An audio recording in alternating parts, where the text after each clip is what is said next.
something that I've never seen, but I believe that you're interested in.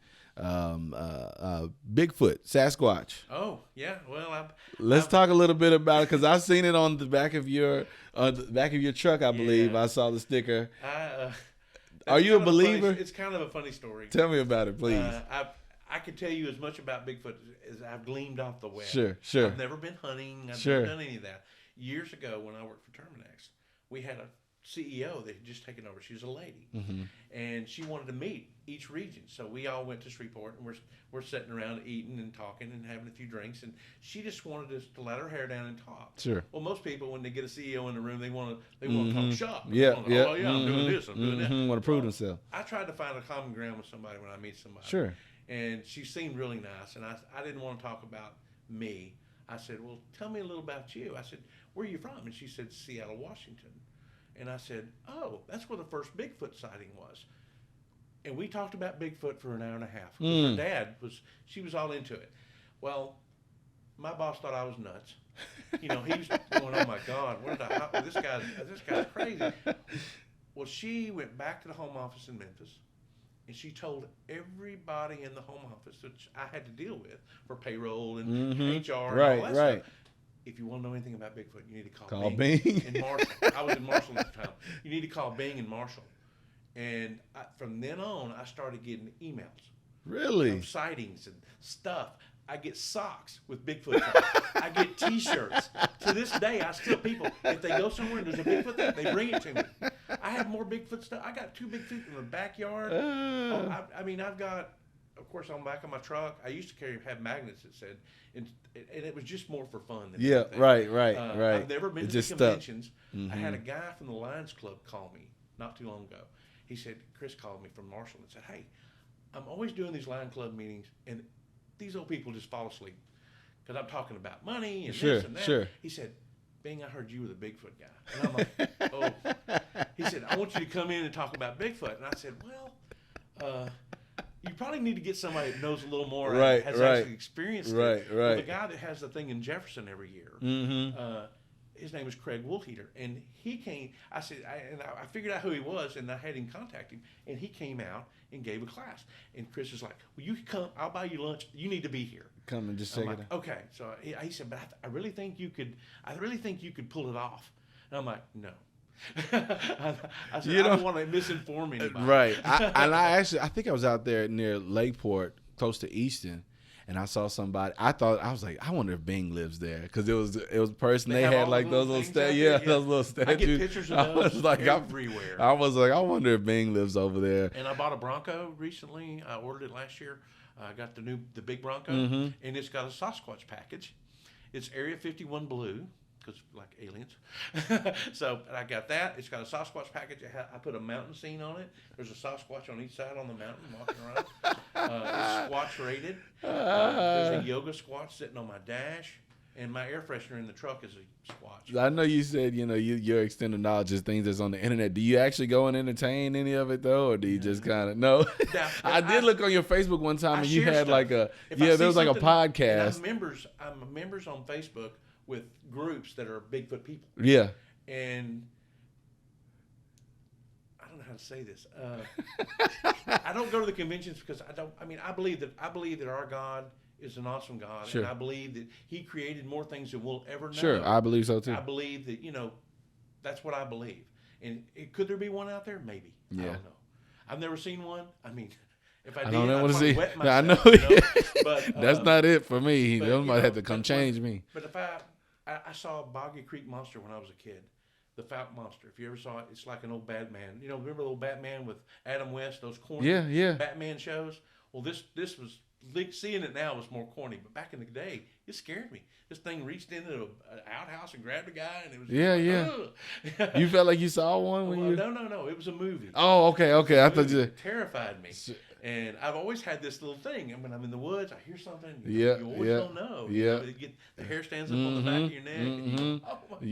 Your spidey senses are tingling. Yeah, the spidey senses. I felt like I saw a goat man when I was a kid. Really? Outside of my uncle's house. There's a goat man in Fort Worth, that area. Well, I was out there in Tatum. Oh, okay. And I'll never forget. It was because I could see from the the cars going by, there was like a shadow outside the door. Right. And I froze. I mean, I was under the cover, just like a movie with the cover up to my eye. And I saw him like twice, and I was like, Lord, please just let me go to sleep. If he get me, just let him get me in my sleep. Well, here they say they call it a chupacabra. Yeah, yeah. And I've seen pictures of stuff, and I think, well, could it be a chupacabra, or could it just be a coyote with deformity? mange? Yeah, just a mangy coyote that just don't have any hair anymore. So I don't know.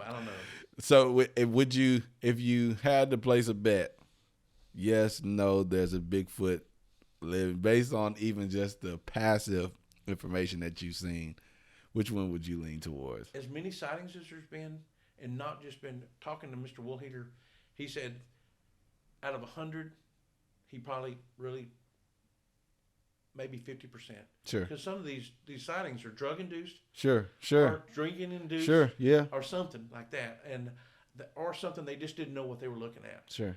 But when a police officer, that's driving in or state troopers driving around, or the game warden's driving around, and you have those sightings, he said that's the ones I listen to. Sure. He said, now some of these were probably true. He doesn't know, but just from what I've heard, I'd say I'm gonna give Bigfoot a 50% chance of being here. Yeah. How's that? I feel, it's hard for me. I'm like, man, how has nobody ever gotten a clear picture? Well, we're finding new species all the time. That is true. They found that one that was a prehistoric fish. Oh, yeah. It's been distinct for 5,000, and then somebody in Japan pulled it out of the water. Mm-hmm. So. And they're fine. Of course, they discovering new animals and creatures all the time, especially in the ocean. Yeah. And I think, to me, that makes sense. Mm-hmm. But in the woods, though, we got a lot of people, which I mean, country folk, they also probably don't have any technology out there, so it is all word of mouth. The Native Americans talked about them.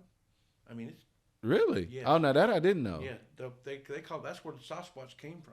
And I guess if they're gorillas, yeah, they could be. There's got to be maybe now, something in that's Florida, similar. They have what they call a skunk ape, and the skunk ape it's basically, it looks. I mean, I've seen pictures of what they call a skunk ape, and you supposedly can smell him. Just like you can Bigfoot. You smell him before you see him. Yeah. I'm thinking he needs a bath really bad. But I've heard of the skunk ape in Florida, and in the Everglades and around that area. But I really believe, like you, Sure. Something got loose from a zoo. Yeah. Something happened, or somebody brought one home and it got away, and then it became something else. So I don't know. Interesting. But yeah, I gave Bigfoot a 50% chance of being there. I hope it's not. The merchandise is wonderful. Oh, really? I mean, they keep sending it in to you. You can buy anything Bigfoot now, and you got messing with Sasquatch with J-Wings, and you got. I mean, there's always something. Sure. Abominable snowman, Yeti, whatever. Yeah. I hope those things are not true because Alicia's trying to get me to go. She wants to go camping. She's not country. Yeah. I love you, babe. You're not country.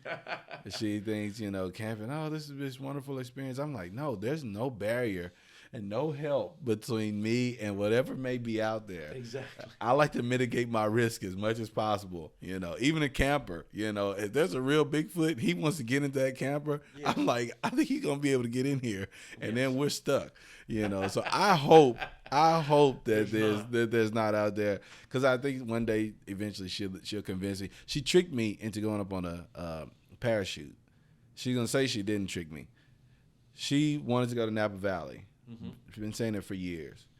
2 years ago, not this past anniversary, but the year before that, we went to San Francisco to go to Napa Valley. She likes. She's a wine connoisseur. I don't have any desire. Well, I don't have much of a desire for wine. But I did think that it would be a great escape for us.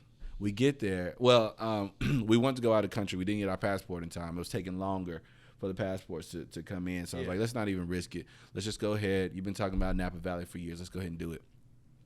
The moment I said, hey, let's go to Napa Valley, she said, oh, yeah, now we can go up on a parachute and go over the vineyards. I said, what? Wait a minute. When did we ever? She said, no, I've talked about this. I said, hey, listen, I would have had this same reaction every time. The same way I have about going out. I like being outdoors. When it gets dark, I want to be indoors. Yeah. I said that same way. Unless I got a big bonfire. Yeah. Unless we got even that, I'm still, I'm like, what's gonna be attracted to these bonfires? I'd hate to look up and see like some wolf eyes, and I don't think we have wolves around here, but we have coyotes. And I think they'll kind of stay away unless they're rabid. But all those things, I'm like, look, I eventually I think she's gonna talk me into going camping, and I hope when we get out there, there's nothing that stinks. I don't want to run into a skunk ape or a Sasquatch or a chupacabra. Yeah. I think I do okay with humans, but something like that, I may freeze up a little bit.